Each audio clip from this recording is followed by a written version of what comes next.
আসসালামু আলাইকুম। তো আজকের বাংলাদেশে টাকা ইনকাম করার চাইতে টাকাটা কোথায় রাখবেন, কোন ব্যাংকে রাখলে নিরাপদ হবে, এটা নিয়ে আমরা টেনশনে আছি।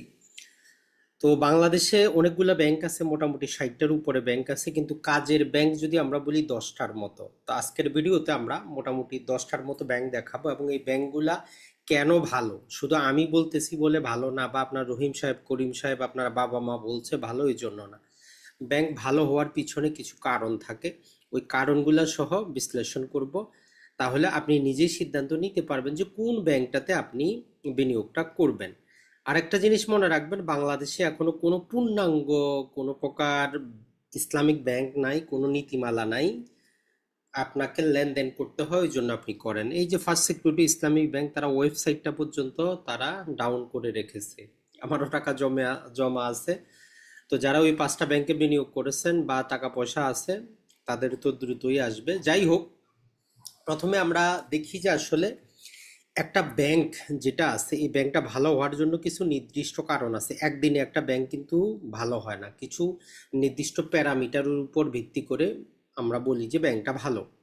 একটা হচ্ছে ব্যাংকের ক্রেডিট রেটিং। ক্রেডিট রেটিং হচ্ছে এগুলো ইন্টারন্যাশনাল কিছু স্বতন্ত্র অথরিটি আছে, ওইটা একটা ব্যাংকে যাচাই করে তাদের কিছু রেটিং দেয়। Triple A, double A, A, B, C এরকম ক্রেডিট দেয়। তো ট্রিপল এ থাকলে ওই ব্যাংকটা ভালো, তাহলে ক্রেডিট রেটিং একটা জিনিস দেখতে হয়। এর ফলে নন পারফর্মিং লোন, ব্যাংক যে লোনগুলো দিয়েছে এর মধ্যে ব্যাড লোন কতগুলা, কত শতাংশ, এটাও নির্ভর করে ব্যাংকটা কিরকম হবে। এই যে ইসলামিক ব্যাংকগুলা বন্ধ হয়ে গেল বা মার্জার করা হচ্ছে জোর করে, এর কারণ হচ্ছে 80% লোন রিকভারি হবে না। এটা ছাড়া অ্যাসেট এবং ডিপোজিট রেশিও, আপনি যে টাকাটা জমা করতেছেন, ব্যাংক তার কত শতাংশ মানুষের কাছে ডিপোজিট ইনভেস্ট করতে পারছে তার উপর নির্ভর করে। এটা ছাড়া ক্যাপিটাল এডিকুয়েসি রেশিও, সিএআর। এটা ছাড়া আরেকটা হচ্ছে, একটা ব্যাংক তো আর এক বছরে আমরা বলতে পারবো না ভালো, এটা গত কয়েক বছর ধরে এর সাস্টেইনেবল প্রফিট গ্রোথটা কেমন, বোর্ড অফ ডিরেক্টরের ক্ষমতা কেমন, কারা পরিচালনা করতেছে। যেমন ইসলামিক ব্যাংকটা ভালো ছিল, এসালো মাসে সেটা কি করলো। তো এটা ছাড়া সবচেয়ে বড় হচ্ছে গ্রাহকের আস্থা। কোনো ব্যাংকে যদি গ্রাহকের আস্থা না থাকে, ব্যাংকের যত কিছুই ভালো থাকুক ব্যাংকটা ভালো করতে পারবে না। কারণটা মনে রাখবেন যে আপনি যখন ব্যাংকে 1 টাকা 100 টাকা রাখেন, এভাবে 100 জন যখন রাখে ব্যাংক, তারপরে টাকাটা লোন দেয়। এখন যে কোনো সময় আপনি যদি উপস্থিত হন, 100 জনই উপস্থিত হয়ে টাকাটা যদি আপনারা চান, ব্যাংক দিতে পারবে না, বিশ্বের কোনো ব্যাংকই দিতে পারবে না। আপনার 100 টাকা জমা করলেন, ব্যাংক সেখান থেকে 80 টাকা আরেকজনকে লোন দিল, 20 টাকা থাকলো। আরেকজন ওই যে যে 80 টাকা লোন নিল, সে কোনো ব্যাংকে জমা করলো, সেখান থেকে তারা 70 টাকা লোন দিল, মানে 100 টাকা থেকে 1 লাখ টাকা হয়। এখন ওই 100 জন একসাথে চলে আসলে তারা টাকা দিবে কোত্থেকে?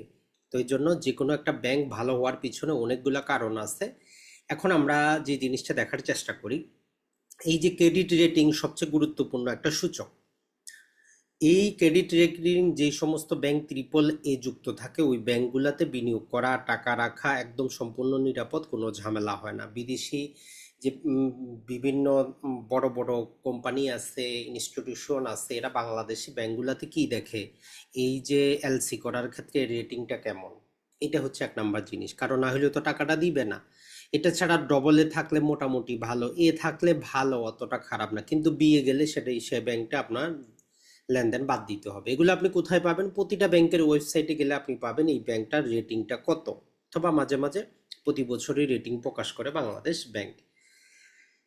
ব্যাংক এবং একটা যে আন্তর্জাতিক রেটিং এজেন্সির তথ্য অনুযায়ী যদি আমরা দেখি, বাংলাদেশে বর্তমানে আজকে 2025 সালে, মানে 2024-এর টোটাল জিনিসগুলো যাচাই বাছাই করে তারা বলতেছে যে BRAC bank, Eastern bank, Trust bank, City bank, NCC bank, Pubali bank, Dutch Bangla bank, Premier bank, Islamic bank, Jamuna bank এবং ব্যাংক এশিয়া, এই ব্যাংকগুলা যদি আমরা বলি মোটামুটি ভালো, বাংলাদেশের টপ ব্যাংকগুলোর মধ্যে আসতেছে। এর মধ্যে ইসলামিক ব্যাংকটার মধ্যে একটা জিনিস হয়েছে, গ্রাহকের আস্থা আছে, যদিও এস আলম এটাকে খালি করে দিছে, কিন্তু গ্রাহকের আস্থা থাকার কারণে, প্রবাসীদের আস্থা থাকার কারণে বাংলাদেশের 80% রেমিটেন্স ওই ব্যাংকের মাধ্যমে যাচ্ছে। এর কারণে এদের বৈদেশিক মুদ্রা, এর ব্যাংকের যে ইন্টারন্যাশনাল অ্যাকাউন্টের টাকাটা তারা বিভিন্ন জায়গায় বিনিয়োগ করে লাভটা বেশি করতে পারবে। তো আগামী 1 থেকে 1.5 বছর লাগবে ইসলামিক ব্যাংকে ঘুরে দাঁড়াইতে। আগামী 2 বছর পরে আমরা বলতে পারবো যে বাংলাদেশের একদম একটা sustainable top bank Islamic bank. এখন আসি অ্যাসেট এবং ডিপোজিট রেশিওর ক্ষেত্রে যে জিনিসটা দেখা হয় সেটা হচ্ছে যে ব্যাংক তার গ্রাহকের আমানতের কত শতাংশ ঋণ হিসাবে বিতরণ করছে বা বিনিয়োগ করতে পারছে।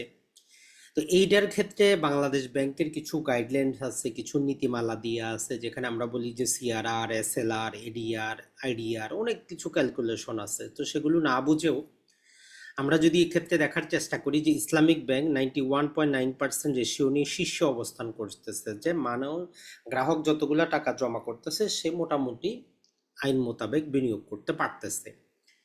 এখন এনপিএল বা খেলাপি ঋণের হার যত কম, ব্যাংক তত ঝুঁকিমুক্ত। যে টাকাটা আপনি ইনভেস্ট করতেছেন সেটা যদি আপনার টাইম মতো ফেরত না আসে, আপনি তো ফেঁসে যাবেন। আপনি 10 লাখ টাকার মালিক, কাউকে আপনি হাওলাত দিচ্ছেন, সে টাকা সময় মতো টাকা দিচ্ছে না, আপনি তো ফকির। ব্যাংকও এরকম ফকির। তো এটাকে আমরা বলি যে এনপিএল, এই যে নন পারফর্মিং অ্যাসেট হয়ে যায় যখন খেলাপি ঋণটা আসে না, যদি কিছু থাকে এগুলা নন পারফর্মিং অ্যাসেট হয়ে যায়, তো সেগুলো ব্যাংকের কোনো কাজে আসে না। এখন যদি আমরা পূর্বালী ব্যাংকের এনপিএল মাত্র 2.86%, মানে খেলাপি ঋণ এদের কম, নাই বললেই চলে। এরপরে আমরা দেখার চেষ্টা করি যে ক্যাপিটাল এডিকুয়েট রেশিও,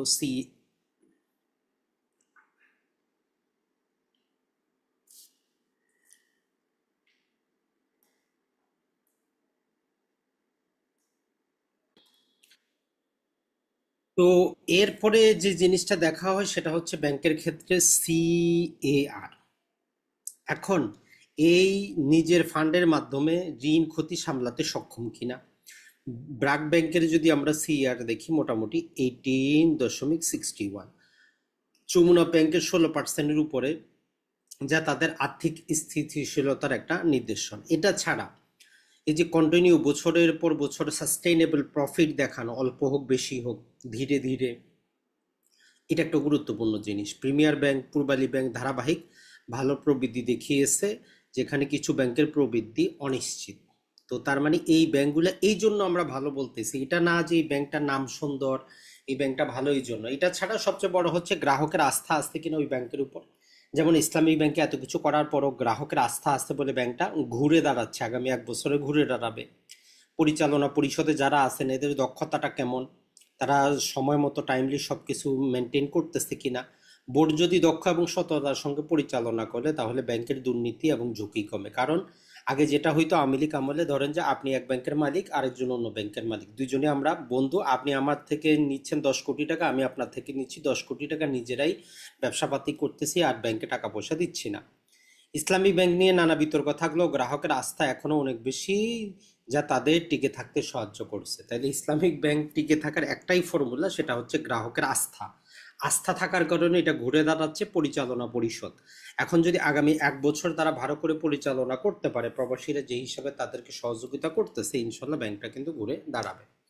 তো ওভারঅল যদি আমরা তাহলে এখন আপনাদেরকে ব্যাংকগুলো বলে দিই, এই ব্যাংকগুলো যে কোনো একটাতে আপনার, আরেকটা কথা বলবো, আপনি 2 থেকে 3টা ব্যাংকে অ্যাকাউন্ট করবেন। একটাতে কারেন্ট হিসাব মেনটেন করেন, একটাতে সেভিং হিসাব মেনটেন করেন, আর একটাতে এফডি বা অন্য কিছু করতে চাইলে করেন। 3টা ব্যাংক সর্বনিম্ন, 3 ব্যাংকে আপনি ইয়াটা করেন। এক ব্যাংকে কখনোই আপনি আটকে থাকবেন না। আমার নিজে যেমন, আমি মোটামুটি 3টা ব্যাংকে লেনদেন ছিল, যমুনা ব্যাংকে ছিল, ইসলামিক ব্যাংকে ছিল, আর যে ফার্স্ট সিকিউরিটিতে ছিল। তো ফার্স্ট সিকিউরিটিতে তো আটকে আছে, ধরা খাইছি, বাকি 2টা আল্লাহর রহমতে ঠিক আছে।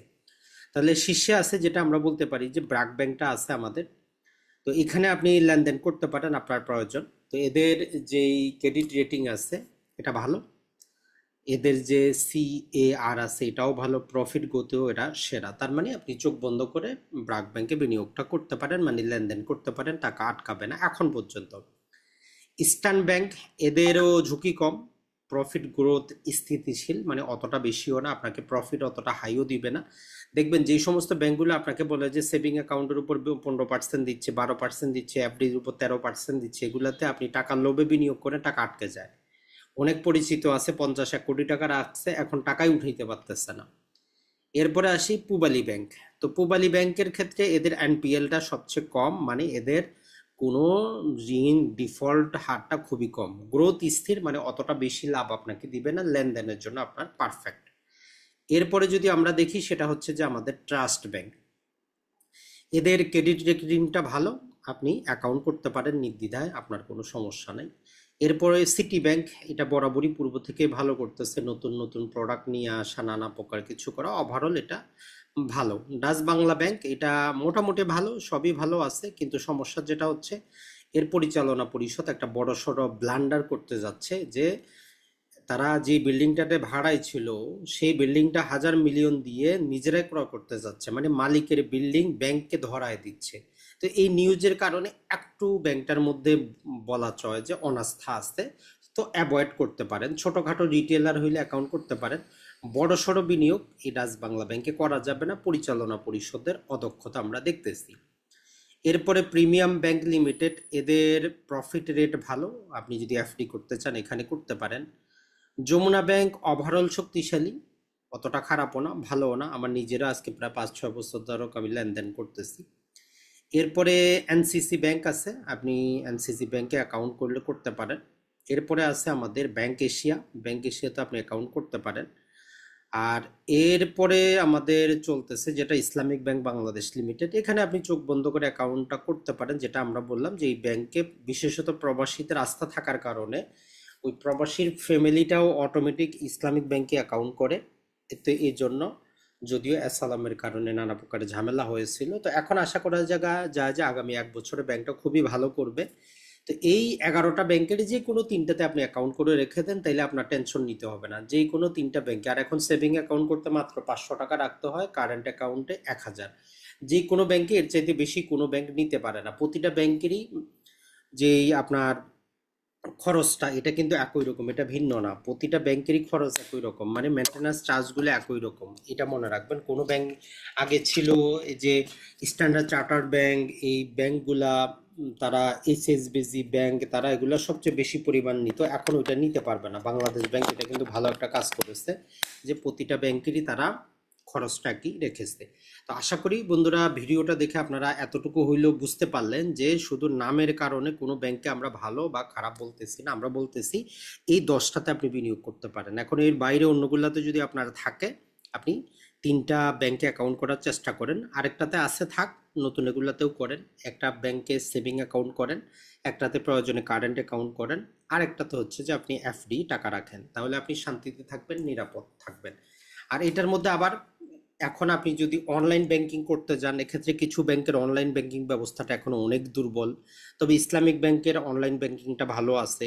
ব্র্যাক ব্যাংকের আস্থা অ্যাপসটা মোটামুটি আমরা বলতে পারি চলমান, অতটা ভালো না। পূর্বালী ব্যাংকও তাদের অনলাইন ব্যাংকিংটা ধরে রেখেছে। ব্যাংক এশিয়া, সিটি ব্যাংক, এদেরও অনলাইন ব্যাংকিং আছে, তবে আমি যতটুকু দেখেছি এর মধ্যে ইসলামিক ব্যাংকের অনলাইন ব্যাংকিংটা সবচেয়ে বেস্ট, অ্যাট এনি টাইম কোনো সময় লেকিং ছাড়াই করা যায়।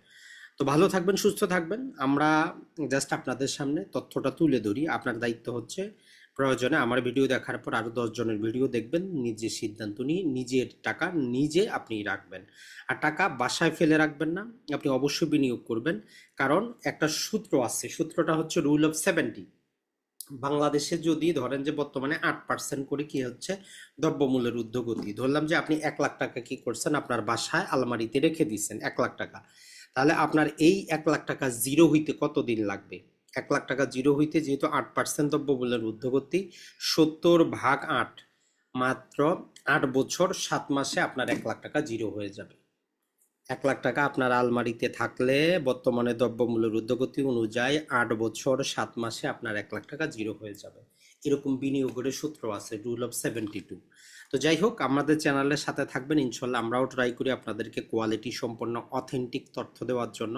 এজন্য আমাদেরকেও পরিশ্রম করতে হয়, অনেক জিনিস আমাদেরকে কি করতে হয়, নানা প্রকারভাবে যাচাই বাছাই করি তথ্যগুলো আপনাদেরকে দিতে হয়। ভালো থাকবেন, দীর্ঘ এই পথ চলায় 2017 থেকে আজকে 25, মোটামুটি 8 বছরের আপনাদের ভালোবাসায় আমরা এই সাতকাহন গড়ে তুলেছি। আসসালামু আলাইকুম।